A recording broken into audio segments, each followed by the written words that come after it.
Una serie de locura, una serie que vio a cada equipo en la final de la Champions en diferentes tramos del partido. Hubo garra, tácticas, jugadas, goles inesperados y mucho más en una de las mejores series de la historia de la Champions League. Así que hoy, en la pizarra del profe, analizamos el Inter 4, Barcelona 3. Creo que todos los amantes del fútbol tenemos camisetas del pasado que siempre quisimos tener. Es por eso que hoy les quiero presentar esta página donde tienen las camisetas retro más importantes de la historia. Y mejor aún, con un 10% de descuento usando el código PROFE. Así que ve a la descripción a conseguir tu camiseta retro favorita. Así que el Inter debía recibir en su casa al Barcelona tras ese partido de ida en el que quedaron 3-3. Y es que el Inter se iba a sentir confiado, pues hace 3 años no saben lo que es perder en su casa en la Champions League. Y así salieron con el 3-5-2, con los mismos jugadores que habían jugado el partido de ida. Mientras que el Barcelona haría únicamente una rotación por necesidad, que fue ver como lateral a Eric García, mientras que en la banda izquierda estuvo Gerard Martín, que eran las dudas que tenía el Barcelona para este partido. Así el partido iniciaría y veríamos que ambos equipos querían presionar desde el inicio. Y es que primero íbamos a ver que el Barcelona con 3 hombres iba a fijar a los 3 centrales del Inter. Pero realmente esto al Inter no le iba a preocupar, que al inicio lo que quería hacer era jugar en largo con sus carrileros, tanto con Di Marco como con Dumfries. Pero esto no lo hacían porque sí, sino que esto lo hacían precisamente para poder presionar a Gerard Martín y a Eric García, que como sabían eran los puntos tal vez más débiles que el Barcelona iba a tener en este partido. Con eso el Inter no jugaba en corto, sino jugaba en largo para colocar el balón en donde estaba Gerard Martín o Eric García. Y asimismo, ya con la posición alta de Dumfries o Di Marco, podían presionar a estos jugadores, que era lo que el Inter iba a querer hacer desde los minutos iniciales. Y es que esto estaba muy bien, pero lo que harían mejor era la línea de 5 con sus carrileros. Pues Dumfries y Di Marco, cuando no tenían el balón, se posicionaban a la misma altura que sus centrales, para fijar esa línea de 5. Pero como les digo, el Inter tenía planes y no lo hacía porque sí, sino que realmente quería era fijar a uno de los jugadores del Barcelona, que inicialmente sería Rafinha o Dani Olmo. Y es que estos jugadores normalmente se tratan de posicionar entre líneas, a la espalda de la línea de volantes y al frente de la línea defensiva. Pero entonces lo que buscaría hacer el Inter era con esa línea de 5 seguir a Rafinha o a Dani Olmo. Con eso la línea de 4 se seguía manteniendo, pero el Barcelona no podía jugar entre líneas, que es algo que le gusta hacer mucho al Barcelona. Con esto veríamos un buen bloque defensivo por parte del Inter, pero sumado a que inicialmente los laterales del Barça no tomaban la suficiente amplitud y no pasaban al ataque, hacía que el Barcelona se viera de la siguiente manera: se veían en una inferioridad numérica. Y esto hacía que precisamente Dani Olmo no encontrara espacios tampoco a la espalda como lo hacía Rafinha. Por eso es que veíamos que entonces se generaba el bloque del Inter y a Dani Olmo le tocaba posicionarse delante de esa línea de volantes y no a la espalda como le gusta. Pero todo partía en que sus laterales no pasaban al ataque y por eso entonces el Inter se podía cerrar y estaba generando un bloque compacto. Pero todo iba a empeorar cuando el balón le llegaba a Yamal en esa banda derecha y no le pasaba a Eric García.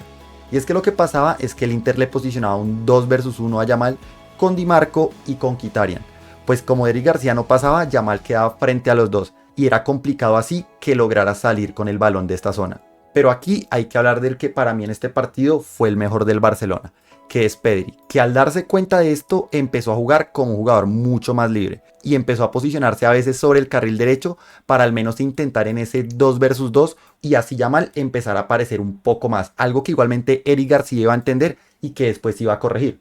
Pero mientras eso llegaba, el Inter se cogía confianza y hacían una salida de balón perfecta. Y es que el Barcelona, como les decía, los iba a presionar con 3 jugadores a los 3 centrales del Inter. Pero entonces el Inter entendería que tendría espacio con Di Marco, que lo posicionaría a una altura diferente. Con esto el jugador estaba libre y cuando le llegaba el balón era Eric García el que tenía que salir a presionarlo. Pero cuando pasaba esto se generaba espacio a la espalda de Eric García. Con esto Thuram o Lautaro iban a buscar explotar esta zona e iban a conseguir así llegar al campo del Barcelona. Así el Inter llegaría precisamente a una posición de ataque con varios hombres. Y cuando el Barça recuperó, Olmo se vio encerrado y presionado entre 3 jugadores del Inter, que tras recuperar el balón jugarían con sus 2 delanteros que, como sabemos, juegan a estar a la misma altura para poder así combinar, tal como lo vimos en este primer gol del Inter. Así fue como tras el gol veríamos un bloque aún más compacto por parte del Inter, con el 5-3-2, algo que ya estábamos viendo, pero en donde ahora lo hacían con más intenciones con Lautaro y Thuram, que lo que iban a hacer era tratar de estar siempre aislados para que cuando el Inter recuperara pudieran transicionar con ellos. Y es que como el Barça tenía que buscar el empate, ahora sí empezaría a posicionarse un poco más arriba. Y esto principalmente gracias a que Rafinha estaba buscando más libertad apareciendo por el carril central o por el carril derecho. Y así Gerard Martín era el jugador que se veía obligado a pasar sobre la banda izquierda para ocupar esta zona y no verse desequilibrados. Pero esto hacía que el Barcelona tuviera que tomar riesgos. Y es que claramente al Gerard Martín subir en amplitud hacía que únicamente quedaran dos defensas en la zona del Barcelona. Y con esto, como les decía, iban a enfrentarse a los dos delanteros del Inter, que era lo que iban a buscar, generar ese 5-3-2 para que cuando recuperaran transicionaran en esa igualdad numérica que iba a hacer sufrir al Barcelona. De hecho es así como en una transición Cubarsí le cometió el penal a Lautaro, en donde Mkhitaryan cobraría con mucha seguridad y dejaría a muchos con la sensación de que hasta aquí iba a llegar al Barcelona. Pues ahora debían anotar 2 goles en 45 minutos para al menos empatar la serie. Ahora llegaríamos al entretiempo en donde Flick sabía cuáles eran los problemas del Barça. Y todos venían principalmente en la profundidad que tenían que tener entonces los laterales del Barcelona, que en los últimos minutos cuando subieron empezaron a generar algo más de peligro. Así que probablemente la charla que dio el entrenador fue esta. Y es que el Barcelona saldría así en el segundo tiempo, con Gerard Martín y con Eric García pasando al ataque. Tanto que en el primer gol del Barcelona estos dos fueron los artífices. Pues cuando Yamal vio que Eric García estaba pasando a la espalda, este se pudo cerrar y distribuir el balón hacia la banda izquierda donde había subido Gerard Martín. Así este logró colgar un balón hacia Eric García que, como les digo, había pasado a la espalda y completamente en el ataque pudo poner el 2-1 a favor del Barcelona. Y es que así es que llegó el empujón anímico que necesitaba el Barcelona. Pues los dos jugadores que inicialmente eran los débiles habían conseguido el gol y habían conseguido ser los que realmente generaron la jugada. Así que todos los demás sabían que si estos jugadores habían logrado esto, los demás podían hacer cosas mucho mejor. Con todo esto, precisamente conseguirían un contraataque en donde el Inter había posicionado en una acción a balón parado muchos jugadores en ataque. Con eso el Barcelona contraatacó y vio que el Inter estaba mal parado, únicamente con 2 hombres, mientras el Barcelona tenía 3. Pero aquí es que vemos la jugada que tal vez los hinchas del Barcelona, lastimosamente, más van a recordar.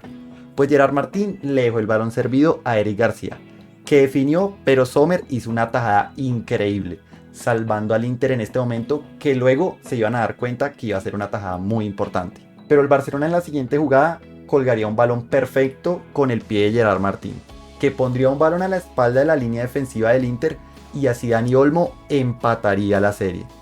Así llegarían momentos de los cambios, en donde por parte del Barcelona ingresaría Araujo por Íñigo Martínez, mientras que por el lado del Inter había ingresado Carlos Augusto por Di Marco y también Taremi por Lautaro.